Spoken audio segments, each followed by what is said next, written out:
મારું નામ સોનમ છે. જ્યારે મારી શાદી થઈ ઘરમાં મારા પતિ સિવાય કોઈ ન હતું. મારા પતિ તેમના માતા-પિતાના એકમાત્ર પુત્ર હતા અને તેમના માતા-પિતા ખૂબ જ અમીર હતા. જેઓ અચાનક અવસાન પામ્યા. તે પછી તેમની બધી જાયદાદ મારા પતિના નામે આવી ગઈ. અમારા ઘરમાં બાકીના બધા વ્યવસાયમાં વ્યસ્ત રહે છે, તેથી પતિ ક્યારેય આ તરફ ધ્યાન આપતા નથી અને મોટા ભાગે વ્યવસાયના સંબંધમાં બીજા દેશોમાં રહે છે. ઘરમાં હું રાણીની જેમ રહું છું. ઘરમાં ઘણા નોકરો હોય છે. મને કોઈ કામ કરવું પડતું નથી. એક દિવસ સામાન્ય રીતે મારા પતિએ મને કહ્યું કે વ્યવસાયના સંબંધમાં તેમને થાઈલેન્ડ જવું છે. મારી આજે રાતની છે, તું તારું ધ્યાન રાખજે. મારા પતિ રાતે થાઈલેન્ડ જવા માટે નીકળ્યા ગયા તો શાંતિ નીકળી ગયા અને હું રાતે શાંતિથી સૂઈ ગઈ. સવારે જ્યારે વર્ષનો નોકર રસોડામાં ખાણા તૈયાર કરી રહ્યો હતો, તે 25 વર્ષનો હતો પણ ખાણા તૈયાર કરી રહ્યો હતો. તે 25 વર્ષનો હતો પણ ખૂબ પરિપક્વ લાગતો હતો. તે પોતાનું કામ ગંભીરતાથી કરાયો જતો. જ્યારે તેનું કામ પૂરું થતું ત્યારે તે પોતાના ક્વાર્ટર ખેંચાતું હતું. તે ખૂબ સુંદર હતો અને આધુનિક કપડાં પહેરતો હતો. જો તેની જગ્યાએ કોઈ અન્ય હોત તો તે મારા પર મોહિત થઈ ગયો હોત, પણ તે મને ક્યારેય યોગ્ય રીતે જોતો જ ન હતો અને આજે આ વાત મને બેચેન કરી રહી હતી. મેં તેને મારી તરફ આકર્ષિત કરવાની ઘણી કોશિશ કરી, પણ તે હંમેશા મારી તરફથી આંખો ચોરતો રહ્યો. તે સમયે રસોડામાં તેના અને મારા સિવાય કોઈ અન્ય નોકર ન હતો. આખો દિવસ હું ઘરમાં તે નોકર સાથે એકલી હતી. થોડો સમય પસાર થયા પછી મેં નોકર તરફ જોવાનું શરૂ કરી દીધું. પણ મને ખબર ન હતી કે તે કેવા પ્રકારનો માણસ છે કે આટલી સુંદર સ્ત્રીને એકલી જોઈને તે મારી તરફ આકર્ષિત કરવાની કોશિશ કરી. મેં તેને મારી તરફ આકર્ષિત કરવાની કોશિશ કરી. આજે પણ મેં સારા કપડાં પહેરીને તેની સામે જઈને કહ્યું કે મારા માટે જે ખાણું બનાવ્યું છે તેને જુઓ. તેણે મારી તરફ એક નજર નાખી અને પછી આંખો નીચી કરી લીધી અને મને કહેવા લાગ્યો કે હા માલિકણ, હું તમારા માટે ખાણું બનાવી રહ્યો હતો. મને અચાનક મારા મનમાં આવ્યું કે શું હું તેની સામે જાઉં. ત્યારે તે કોઈ કામમાં વ્યસ્ત હતો. જ્યારે મારી પાસે ખાલી સમય હતો ત્યારે હું તેની સામે જતી. મારા મગજમાં એક શૈતાની વિચાર આવ્યો. એક દિવસ મેં તેને કહ્યું કે આજે મારી તબિયત ઠીક નથી તો તમે મારા રૂમમાં ખાણું લઈ આવો. આના કારણે તે ગભરાઈ ગયો. કારણ કે આજ સુધી કોઈ પુરુષ નોકર મારા રૂમમાં આવ્યો ન હતો. પુરુષ નોકરો ફક્ત રસોડા સુધી અથવા બહારના કામોની જોઈ રાખતા હતા. તે આજે મેં તેને મારા રૂમમાં બોલાવ્યો. રૂમમાં જતી વખતે હું વિચારી રહી હતી કે તે એક પુરુષ છે તો પણ આટલી સુંદર સ્ત્રીને અવગણી શકે છે. રૂમમાં જઈને બેસી ગઈ. થોડો સમય પસાર થયો કે તે દરવાજા પર આવ્યો. મેં તેને અંદર આવવા કહ્યું. તે રૂમમાં પ્રવેશ્યો અને મારી સામે ખાણું રાખીને જવા લાગ્યો. અચાનક મેં તેને રોક્યો. તમે રસોડાનું કામ એકલા કરીને થાકી ગયા હશો. જો તમને મદદ માટે કોઈ નોકરાણી જોઈએ તો હું વ્યવસ્થા કરી દઉં. જો તમને મદદ માટે કોઈ જોડીને આંખો નીચી કરીને ઊભો રહ્યો અને બોલ્યો કે ના માલિકામે હાથ જોડને કામ કરવામાં કોઈ મુશ્કેલી નથી. તમારા પહેલાં હું ઘણા મોટા ઘરોમાં કામ કરી ચૂક્યો છું. તમારા ઘરમાં મને ફક્ત 2 લોકો માટે ખાણું બનાવવાનું છે. અહીં મને ખૂબ આરામદાયક અનુભવ છે. મેં કહ્યું હું મારા પતિને પૂછીશ. મારો સવાલ એવો હતો કે તે મને જોવા લાગ્યો. મેં કહ્યું મારા પતિ મને હંમેશા સ્વતંત્રતા આપે છે કે તેમણે આટલી સુંદર સ્ત્રીને નોકર સાથે એકલા દેશમાં છોડી દીધી અને મારા પતિને તમારા પર આટલો વિશ્વાસ કેવી રીતે છે? મારા સવાલ પર તે થોડી વાર ચૂપ રહ્યો. પછી તેણે કહેવાનું શરૂ કર્યું કે ફક્ત તમારા પતિ જ કહી શકે. હું તમારા ઘરનું કામ કરું છું, ઘરનું ધ્યાન રાખું છું અને તે બધું કરું છું. પછી જો તમને કોઈ ફરિયાદ હોય તો કૃપા માલિકને જણાવજો. હું ઈમાનદારીથી કામ કરવાની કોશિશ કરી રહ્યો છું. અચાનક મેં કહ્યું મને તમારી પર ફરિયાદ છે. મારા શબ્દોથી તે થોડો પરેશાન થઈ ગઈ હતી. તે ખૂબ પરેશાન થઈ ગયો. તેની નાની ઉંમર જોઈને હું તેના પર ગુસ્સે થઈ રહી હતી. હું તેના કામથી ખુશ નથી. તે કંઈક બીજું વિચારવા લાગ્યો. તેને ડર લાગ્યો કે માલિકને ફરિયાદ કરશે. મેં તેને સમજાવવાની કોશિશ કરી કે તમને કોઈ વસ્તુની કમી લાગતી નથી. મેં કહ્યું રાતે મને ઘરમાં એકલી ડર લાગે છે. જો મારી સાથે કોઈ નોકરાણી હોય તો હું ઘરની અંદર એકલી ન રહી શકું. તમે કામ પૂરું કર્યા પછી પોતાના ક્વાર્ટરમાં ન જાઓ, મારી પાસે રહો. જ્યારે મેં આ કહ્યું ત્યારે તે વાસ્તવિક વિચારોમાં ખોવાઈ ગયો. મેં તેને મારા રૂમમાં લાંબા સમય સુધી રાખ્યો અને તેને જોતી રહી. જ્યારે તે ખાણું રાખવા આવ્યો ત્યારે મારું સારું ધ્યાન તે 25 વર્ષના નોકર પર હતું.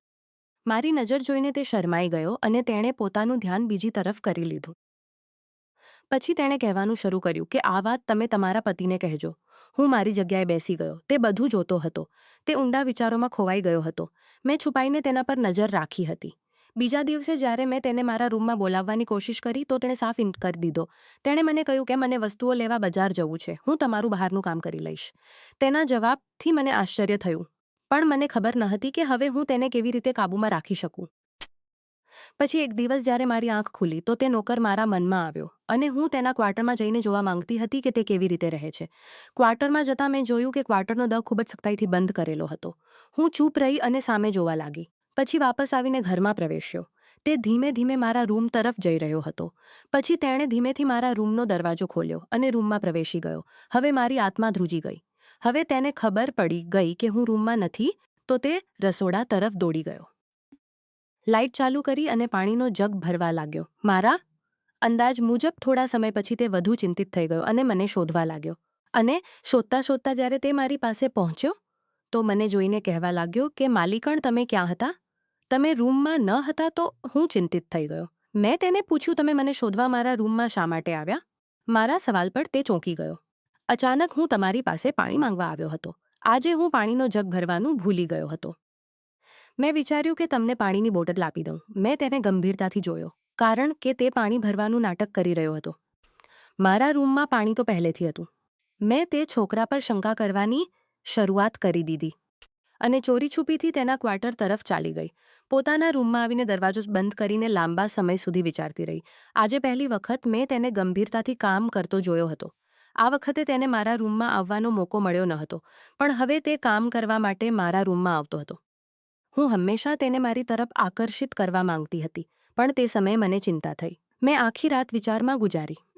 બીજા દિવસે સવારે હું એ જ મુદ્દા પર વિચારી રહી હતી, પણ આજે પણ તે મારી સામે આંખો નીચી કરીને ફક્ત આપ્યા પછી તે ઘરનું કામ કરવા લાગ્યો.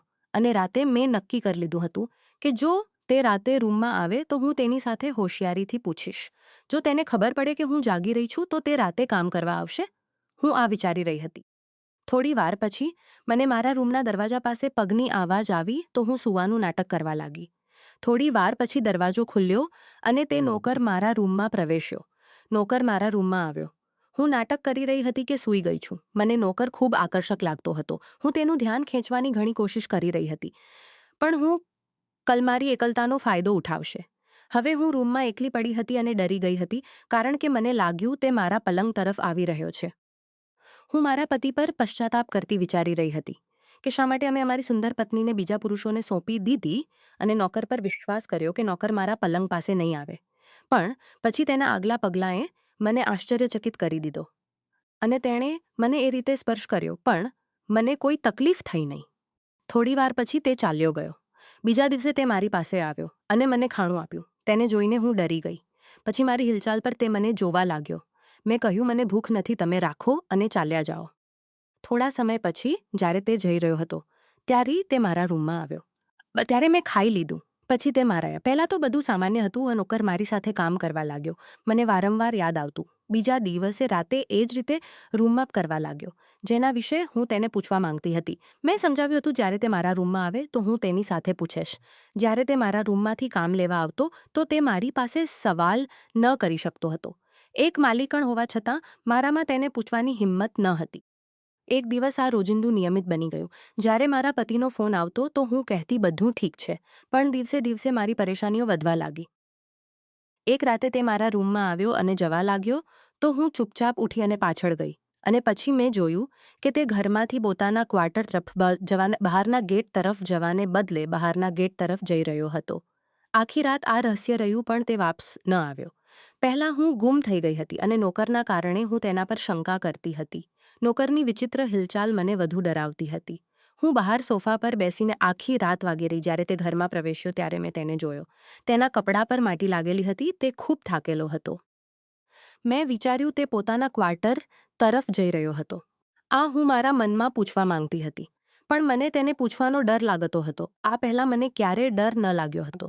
મારા માટે તે નાનો છોકરો હતો, પણ હવે રાતે તેની વિચિત્ર આદતે મને ડરાવી દીધો હતો.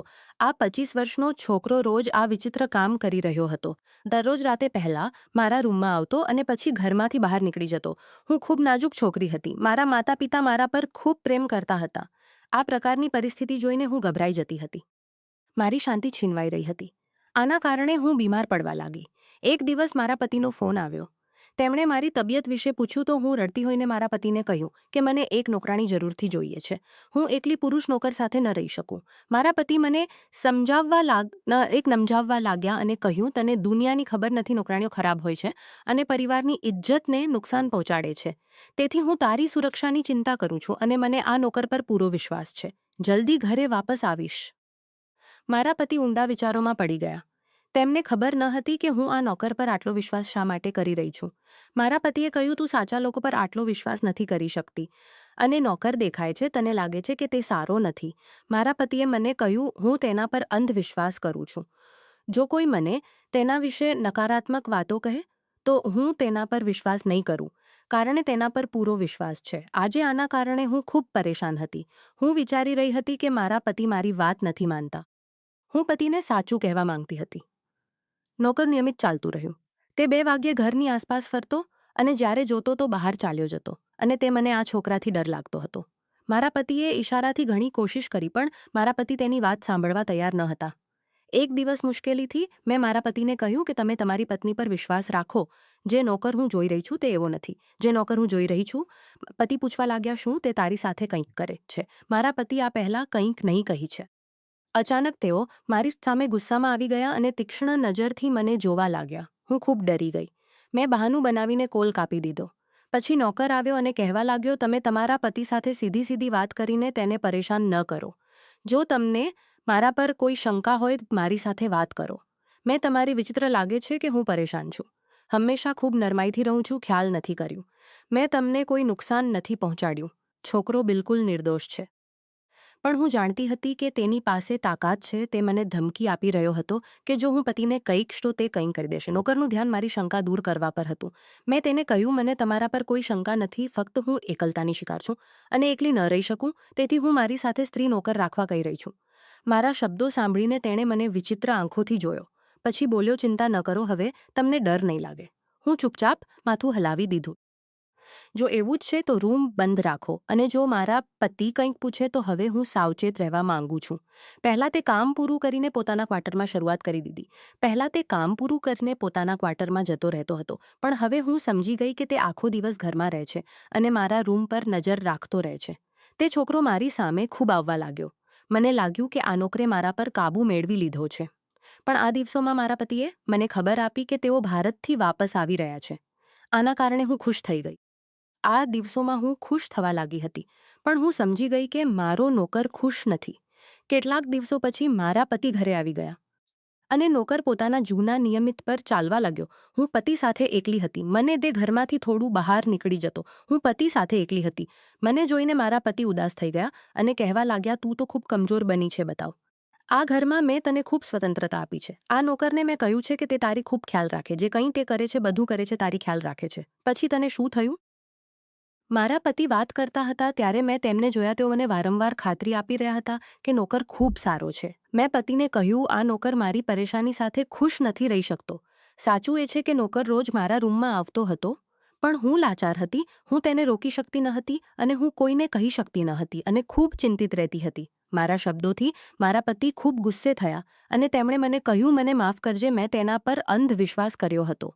મારા પતિ હજુ પણ મારી વાત નથી માની રહ્યા હતા, પણ મેં પતિને સમજાવ્યું કે સાચું શું છે.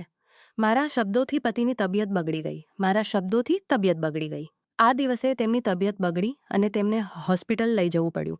હું પતિ માટે પરેશાન હતી. અચાનક તે નોકર પાસે આવ્યો. તમે પતિને કંઈ કહ્યું, જેના કારણે તેઓ મોટી મુશ્કેલીમાં પડી ગયા. પછી તે ચાલ્યો ગયો. લગભગ 10 દિવસ પછી પતિ સ્વસ્થ થઈને ઘરે આવ્યા. તેઓ ચૂપ હતા અને કહેવા લાગ્યા, હું બધું જાણું છું, તે સાચું કહ્યું છે. હવે તું મારી સાથે રહેજે. મારા પતિ કહેવા લાગ્યા, મને ખબર છે કે તે સાચું કહ્યું છે. હવે મને ખાતરી થઈ ગઈ છે. હું તેના પર વિશ્વાસ નથી કરી શકતો. આ વિચિત્ર હિલચાલથી મેં દુનિયામાં તેના પર વધુ વિશ્વાસ કરી લીધો હતો. મારો તેના પર વિશ્વાસ તૂટી ગયો. હું પતિની વાતથી ટેન્શન થઈ રહ્યું હતું. મારા પતિની વાતથી ચિંતિત થવા લાગી હતા અને મને ડર લાગતો હતો કે જો મારા પતિ નોકર સાથે વાત કરવાની કોશિશ કરશે તો મને કોઈ નુકસાન થશે. મેં પતિને રોકવાની ઘણી કોશિશ કરી, પણ મારા પતિ ન માન્યા. એક દિવસ મારા પતિ મને ખરીદી માટે મોકલીને ઘરમાંથી નીકળી ગયા. પછી હું વિચારવા લાગી કે મારા પતિ નોકર સાથે એકલા હશે. હું હોશિયાર થઈ ગઈ. હું મારા મનમાં તેમની સાથે એકલા હશે હું હોશતી હતી. આ વિચારીને હું બેહાલ થઈ ગઈ અને ખરીદી કરવા જવાને બદલે ઘરે વાપસ આવી ગઈ. મારા અંદાજ મુજબ મારા પતિના રૂમમાંથી વાત કરવાની આવાજો આવી રહી હતી. મારા પતિ ગુસ્સામાં હતા અને નોકર પર બરસી રહ્યા હતા. પણ પછી મારા પતિ જે કંઈ કહેવા લાગ્યા તે સમયે મારા પગ નીચેની જમીન ખસી ગઈ. મારા પતિ નોકર સાથે વાત કરી રહ્યા હતા.